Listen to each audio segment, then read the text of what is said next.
Salmos 23. O Senhor é o meu pastor. O Salmo 23 é uma poesia lírica atribuída ao rei Davi, uma figura conhecida tanto na vida de pastor quanto em rei. Essa experiência dual permite expressar uma forma profunda da nossa dependência com relação a Deus. E no versículo 1 a gente vai entender que o Senhor é o meu pastor e nada me faltará. Este é o alicerce do Salmo. Essa declaração, o Senhor é o meu pastor, vai estabelecer uma relação íntima e pessoal. Não é o pastor de alguns, de outros, é o seu pastor.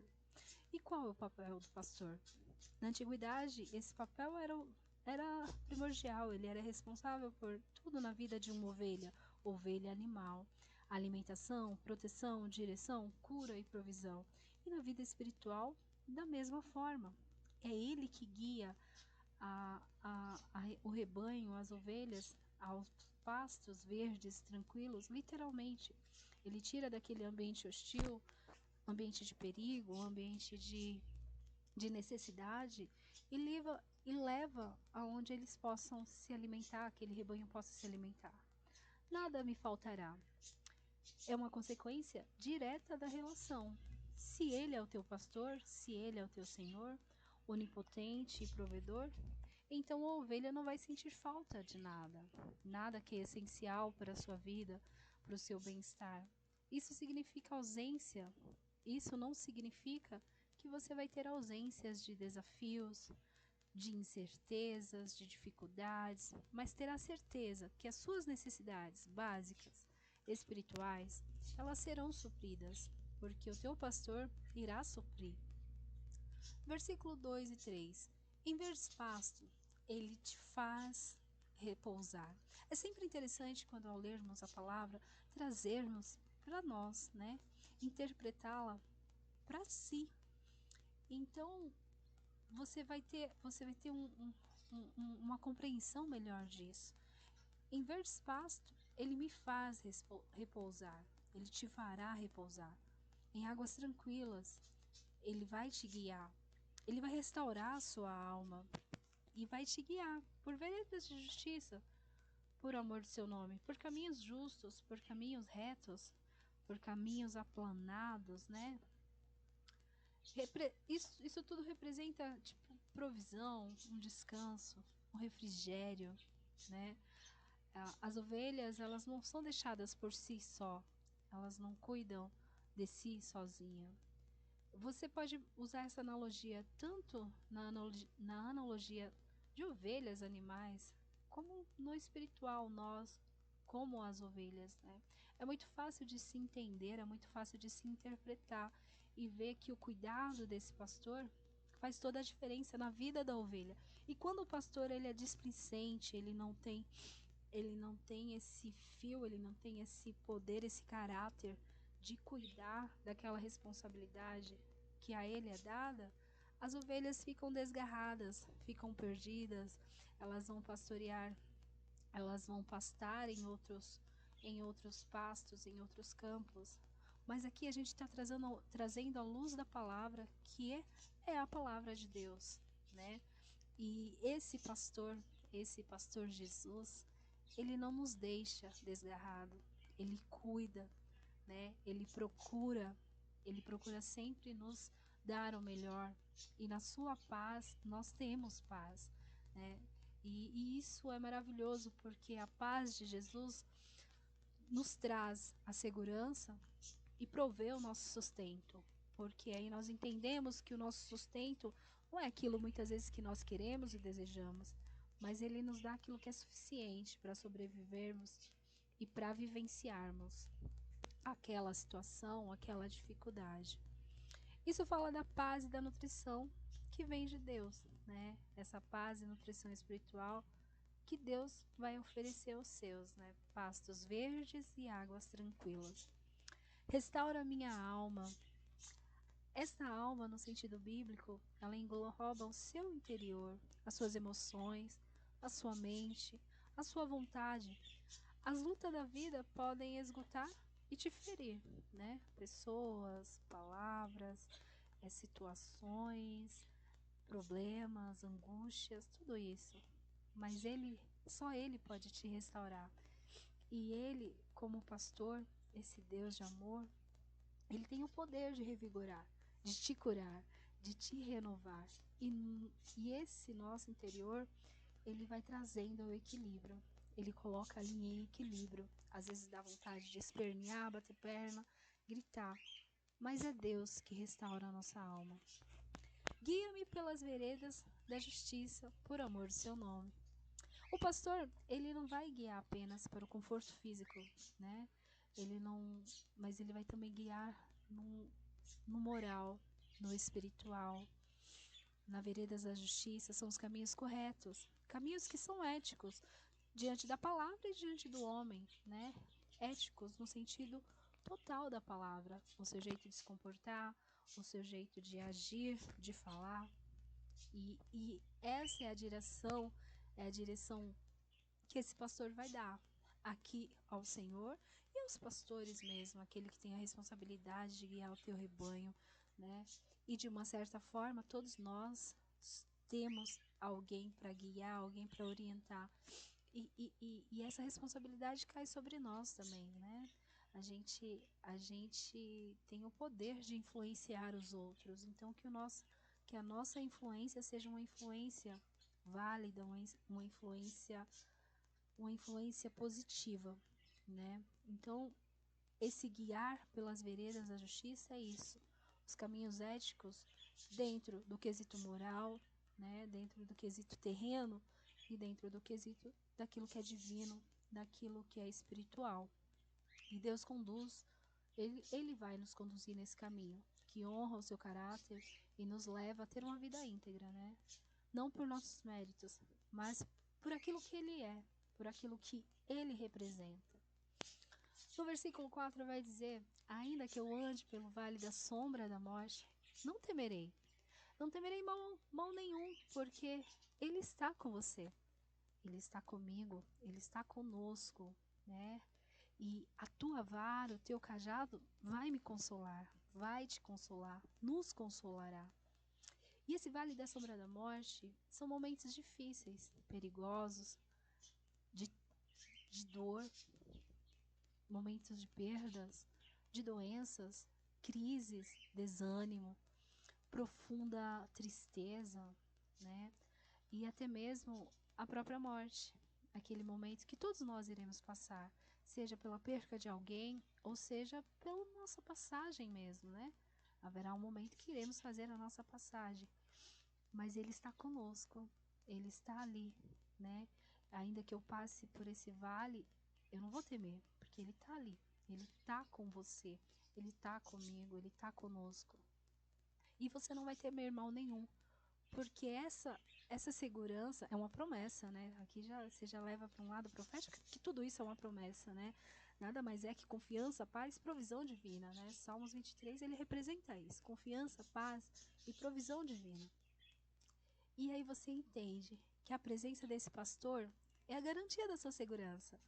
É a garantia que você está seguro. Não é a ausência do vale, não é a ausência da dificuldade, das tempestades, das intempéries da vida, mas a certeza que Ele está ali, que a presença dEle é real, que a presença dEle te dá segurança e dissipa o medo que faz a gente ficar paralisado muitas vezes. E essa fé, ela não elimina o fato de você ter fé e a certeza que Ele está ali com você nesse processo, não vai dissipar, não vai anular aquela situação, mas vai te capacitar para você enfrentar com coragem. Você ter coragem, ter um ato de coragem, não é ausência de medo. É apenas ir com medo, mas ir. A tua vara e o teu cajado me consola. Vara, que vara é essa? Essa vara ela é usada para afastar, é a proteção, né? O pastor ele utiliza esta vara para tirar os predadores, as serpentes, os lobos, as raposinhas. E com esse cajado, ele protege ali aquela sua ovelha. E esse cajado, ele guia, né, ao mesmo tempo, direciona ali as suas ovelhas, direciona para resgatar as que se desviam ou caem, né? Geralmente ela tem uma ondinha assim, e se ela está indo para um caminho, ele vai lá, vira o cajado e puxa, né? Assim é Deus conosco, né? Somos muito parecidos, né? E ambos são instrumentos de disciplina, proteção e direção, tanto a vara quanto o cajado, né? E são instrumentos usados pelo pastor e pelo nosso pastor maior, que é o Senhor Jesus. Isso garante a segurança e o bem-estar da ovelha, mesmo em tempos das adversidades. Ele traz consolo porque mostra o cuidado de Deus. Um exemplo, a ovelha está ali à beira do precipício. Imagina, né? Se coloca no lugar da ovelha. Vamos ter empatia aqui. E aí você puxa, o cajado vai lá e puxa. Olha o alívio. Assim é o Senhor. Às vezes nós estamos à beira do precipício e as mãos estendidas do Senhor, a palavra vai dizer que as mãos dele não estão encolhidas, as mãos dele estão estendidas. Está lá em Isaías. E as mãos dele estão estendidas sobre as nossas vidas. Assim essa simbologia do cajado. E isso traz consolo e mostra esse cuidado de Deus para conosco. Preparas uma mesa perante a mim, na presença dos meus inimigos. Unge a minha cabeça com óleo e o meu cálice transborda. Uma metáfora que sutilmente de pastor para anfitrião, né? De pastor já mudou ali para mesa. A mesa é um local de quê? De comunhão. Mesa é um local de quê? De provisão, né? De alimento mesmo. E já muda aí a história. E essa provisão, essa proteção divina, ela continua. Ele vai preparar algo perante a ti, perante a mim, na presença daqueles que muitas vezes nos quer mal, nos faz mal. Mas isso não quer dizer que Deus não vá deixar que essas pessoas fiquem de longe. Elas estarão presentes, vendo o trabalhar e o sustentar de Deus na sua vida, né? Não é vingancinha, mas é a justiça de Deus, né? Não é vingança, é apenas a palavra dizendo que aqueles que muitas vezes te veem, eles vão ver, eles te veem passar por essa tribulação, por essa situação, mas vão te ver Deus honrando na sua vida. É basicamente isso, né? Deus não apenas nos sustenta, mas Ele faz de uma forma abundante e até mesmo triunfante, porque, né, te coloca em um lugar de glória, ali uma posição de honra, né? Deus honra ali os seus. Nesse contexto de batalha ou adversidade, os inimigos, Deus provê a paz e a abundância, mostrando que Deus te dá paz e abundância ali entre os seus inimigos. E nesse contexto, você vai ver que não é a questão de guerra, né? Mas uma questão que Deus propõe ali a paz entre você e seu inimigo, e o seu inimigo, ele vai estar ali presenciando que Deus, ele é grande, forte, poderoso, e até quem sabe, assim, através desse exemplo, Deus alcança essas vidas, né? Ali Eliseu quando estava naquele momento onde os assírios cercam ele para matar, um exército inimigo cerca ele ali para matar, o moço que ele ajudava ele sai para fora, e quando vê aquele exército cercando a casa, fica desesperado. E aí Eliseu, que era um homem de Deus, e nada acontece sem aqueles que servem a Deus, né? Muitas vezes a gente destaca esse falar homem, mulher de Deus, mas você é um homem, uma mulher de Deus.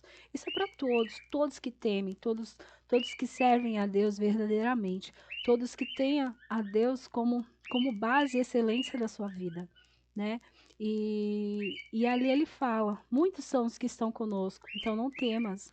E ali ele ora e os olhos daquele moço é aberto. É sobre isso. Essa palavra se encaixa, essa é uma palavra de promessa que se encaixa com uma promessa se materializada, porque ali Deus usa aquele exército de anjos que estão ao redor do exército inimigo, cega eles, e esse exército guia guia esse exército inimigo até o rei de Eliseu. E ali, quando ele chega e entrega aqueles homens ao rei, ele fala: não é para matar, os alimente e os deixe ir, mostrando que Deus não faz vingancinha. Quem faz vingança somos nós. Nós é que temos o teor da vingança minando os nossos sentimentos e o nosso coração. Mas Deus jamais faz vingança.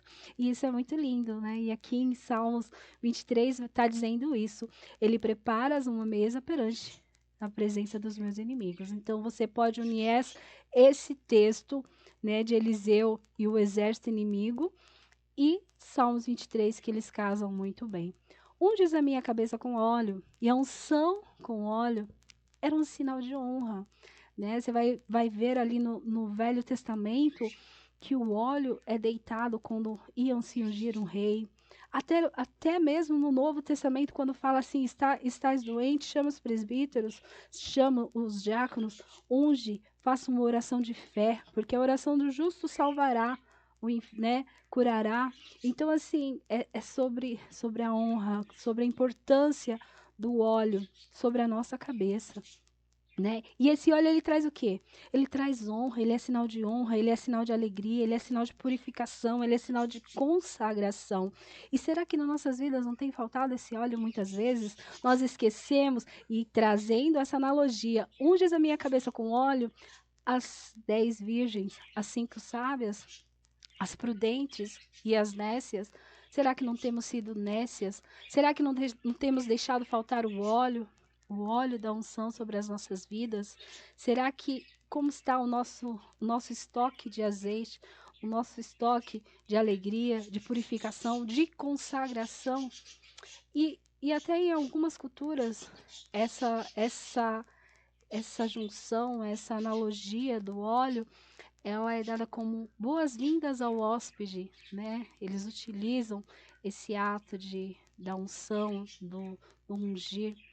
Também era usada para curar feridas nas ovelhas. Lembro-me uma vez de um pregador dizendo a analogia do pastor, do cuidado do pastor. E quantas vezes já não ouvi a minha mãe falar que pega-se o óleo, deita-se o óleo sobre a orelha bichada do animal, e aquele óleo, ela vai fazer o quê? Ela vai ser uma proteção. Porque ao limpar e deitar aquele óleo, a mosca não consegue pousar e chocar os seus ovos. E aí não haverá proliferação. Não tendo proliferação de uma infecção, ela é sanada. Então a importância desse óleo nas nossas vidas. Porque quando esse óleo não está nas nossas vidas, o nosso coração é bichado, o nosso coração é infiltrado por infecções que gangrenam, que muitas vezes é preciso até amputar, cortar de vez, né? Então, assim, revejamos isso, porque isso daqui é algo muito, muito valoroso. O meu cálice transborda, simboliza abundância, né? Você vai transbordar, né? Algo que está transbordando. A palavra vai falar, né? Que seja uma porção recalcada, transbordante, sacudida. Você pega um pote, coloca ali uma farinha, bate, soca, vai abaixar. Você coloca mais, soca de novo, vai abaixar. É sobre isso. É sobre o transbordar de Deus, sobre o transbordamento das bênçãos, da satisfação plena de Deus na sua vida. E não apenas o suficiente, não apenas aquela porção, é um pouco mais. E isso é muito importante, porque mostra que Deus, ele traz essa abundância para minha e para a sua vida. Certamente, a bondade e a fidelidade te seguirão todos os dias da tua vida. A promessa, é certo que estando na presença do pastor, é certo, e aqui o pastor espiritual, né? Aqui o pastor divino, Jesus. Certamente a bondade dele vai te alcançar. A fidelidade dele vai te alcançar porque ele não é homem para que minta, né? Você pode ser infiel na primeira dificuldade, mas o Senhor jamais será, porque ele é fiel, ele é justo e verdadeiro e santo, né? Ele não pode negar a si mesmo. E ele vem com essa fidelidade Ele vem com essa bondade sobre as nossas vidas e vai te seguir todos os dias, se ali você habitar, né? Habitarei na casa do Senhor para todo sempre. É preciso habitar. Para essa bondade alcançar nossas vidas, é preciso habitar. Habitar o quê? Nas igrejas? Habitar nos templos? Habitar nas casas? Não, habitar na presença do Senhor. Habitar na comunhão da tua palavra. Habitar dia após dia na palavra do Senhor, né? Porque a igreja, o templo, a oração, tudo isso é consequência de uma vida de comunhão. Tudo isso é consequência de uma vida constante na presença do Senhor. Então, assim, fica esses salmos maravilhosos para a nossa vida. Fica essa certeza, né? Que essa fidelidade vai estar na tua vida, que é uma promessa de amor, é uma promessa é uma promessa de bondade, né? E isso é fato, é muito verdadeiro, essa fidelidade de Deus. Ela não é eventual, mas ela é constante e vai te perseguir, né? Perseguidoras, ela é constante e te acompanhará a cada passo da sua jornada aqui na Terra, né? Desde a sua juventude, da sua tenra juventude ali, né? Dessa fase criança, juvenil, adolescente, juventude, até a vossa velhice, né? Muitas vezes as pessoas acham que, já tem tal idade, já não serve, não precisa. Precisa sim, você tem que dar frutos na sua velhice. Você tem que dar frutos na idade que você está. A melhor idade que você está é essa melhor. Por quê? Porque você está vivo. Você tem oportunidade de adorar, você tem oportunidade de estar na presença do Senhor. Então, habite na presença do Senhor. Entoe cânticos, louvores a Ele no seu particular. Você não precisa ser melhor em nada, desde que você faça o melhor a Deus, né? Que você leve a Deus o seu melhor. E habitarei na casa do Senhor para todo sempre. Te dando a conclusão, essa conclusão aponta para a segurança, né? Para essa esperança, porque é uma esperança, né? Uma esperança de vida eterna, né? Onde é essa casa? A gente está sendo preparado para uma casa maior, né? Não é essa casa que você mora hoje, né? Não é essa carne que habita essa alma, esse espírito hoje, mas é a vida eterna. Deus tem preparado, a palavra fala lá em João 14 que eu vou para o Pai, né? Preparar-vos um lugar. No casa do Pai há muitas moradas e Ele está preparando uma morada para mim, para você, para nós. Mas nós precisamos habitar, perseverar nessa promessa e crer que essa passagem aqui é passageiro, vai passar. Mas a presença de Deus, estar na presença de Deus, é para a eternidade. E essa presença de Deus na terra nos aponta, nos aponta isso, né? Esse salmo nos aponta isso, a presença de Deus aqui na terra e nos preparando para essa morada celestial, para essa comunhão eterna, né? A gente está só caminhando, aprendendo a ter essa comunhão aqui com Ele, uma comunhão justa e verdadeira, né? Sem fingimento, porque você pode fingir para o homem, pode fingir para o pastor, para quem quer que seja, para si mesmo. Mas para Deus nós não conseguimos fingir, porque Ele conhece o nosso profundo, Ele conhece o nosso eu, né? Porque foi Ele que te formou, porque foi Ele que te escolheu. E a palavra fala que muitos são os chamados, poucos escolhidos. Poucos escolhidos por quê? Porque Deus, Ele nos escolhe, mas nós também. O desejo de adorar vem dele. E, e é automático quando esse desejo floresce dentro de você, você entende que nada disso faz sentido se não tiver essa direção, essa direção única e verdadeira do Senhor na nossa vida. Amém? Ficai na paz, que o Espírito Santo possa dar um entendimento melhor e um entendimento na sua magnitude, né? Que ele possa falar muito ao teu coração e que você possa entender que em Deus, nessa palavra de Salmos 23, você encontra confiança, a paz e a provisão de Deus para a sua vida.